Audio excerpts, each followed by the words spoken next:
Boundary setting is the other way that you can manage the anxiety of the social anxiety, because what happens with codependency is that you have lost yourself in a relationship. So you want to find where you start and where you end, and where other people start and where they end, so that you don't have fused boundaries with other people, that now when somebody does something wrong and they have violated your rights, that they can convince you that you are the one who is in the wrong. You need to be able to understand where you start and be convinced that these boundaries that you have set for yourself, because of the values that you have, the value you give to yourself, and how you see yourself. If you are able to identify that, then you can be able to say, you have come too close and this is not comfortable for me, and there is a consequence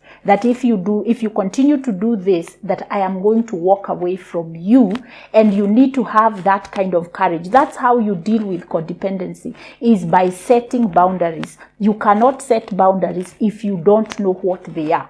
And once you have set them, first of all in your mind, and then now you need to communicate those with them. And that's why I said sometimes when you find that you are constantly being anxious about relationships right now, then what you need to do, reach out to a counselor, reach out to a relationship counselor and say, I need you to help me to walk through this process of knowing myself, accepting myself, and then identify my codependent relationships and how I can walk away from them through boundary setting, because that is one of the ways that you're going to overcome codependency. Now, the other thing that we want to ask ourselves, when you have overcome codependency and when you have appropriate boundaries, what is that going to do for you? It is going to take away or lift off the feeling of anxiety that comes from feeling like you're not good enough, that you don't deserve good things, or you don't deserve good relationships. And even that whole thing of resigning yourself, it is what it is.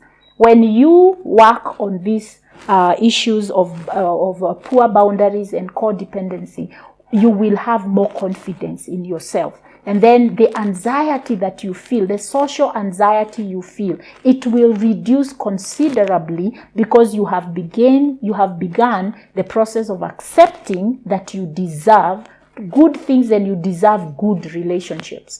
And then what is going to happen is that this boundary setting is going to pull you to outside of your comfort zone, because sometimes I choose peace over what is good for me, what is healthy for me, because I'm trying to stay away from conflict, from causing conflict. Because when there is conflict, my anxiety shoots up. Again, we go back to you sitting with the wave of anxiety, so that you can have an outcome that is going to add value to your life, and that is going to push you out of this survival mode that causes a lot of anxiety. Now, the other thing that you need to also understand as you go through this process of socially improving your relationships is to understand the difference between your needs and your wants. And sometimes your need is peace, but your want is to have someone in your life regardless of whether they are healthy or not. So what you want to do is to go through this process, and that's why I recommend that you find a counselor, and that is going, especially a relationship counselor, that is going to walk you through how to set boundaries, and then how to seek validation from yourself, from your belief that you are a person of worth and a person of competence, and that you are safe. You are not in this space where you are constantly, forever unsafe. And so the validation and the affirmation that comes from who you are is much more sustainable than when you are expecting that from others. So growing that feeling of confidence is going to reduce the amount of anxiety that you live with. The other skills that you need to learn is a skill that we call assertiveness. Now, remember, I talked about fight or flight mode whenever you are in crisis.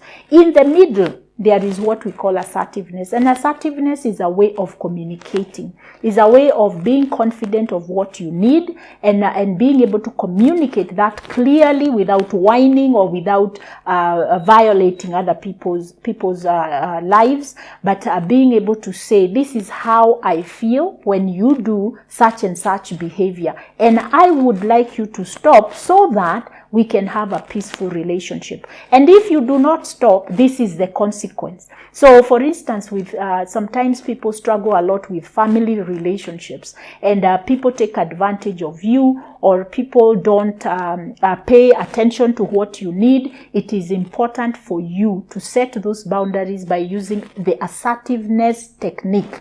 And I want to, I believe in my YouTube channel, I have talked about assertiveness, and it is really just being able to communicate this way.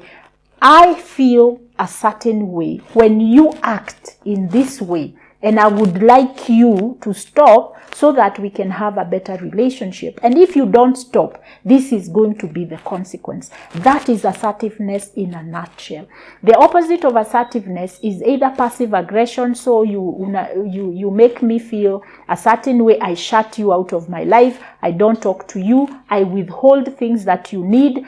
I'm just passive aggressive. If you ask me what's wrong, I tell you nothing is wrong, but it is clearly there is something wrong. Or I go to the other extreme, which is aggression. I beat you up. I call you names.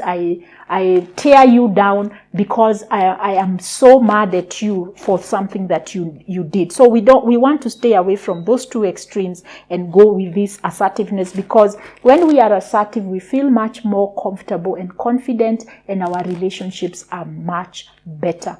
So I hope that these techniques, they help you to at least start the journey of managing your anxiety.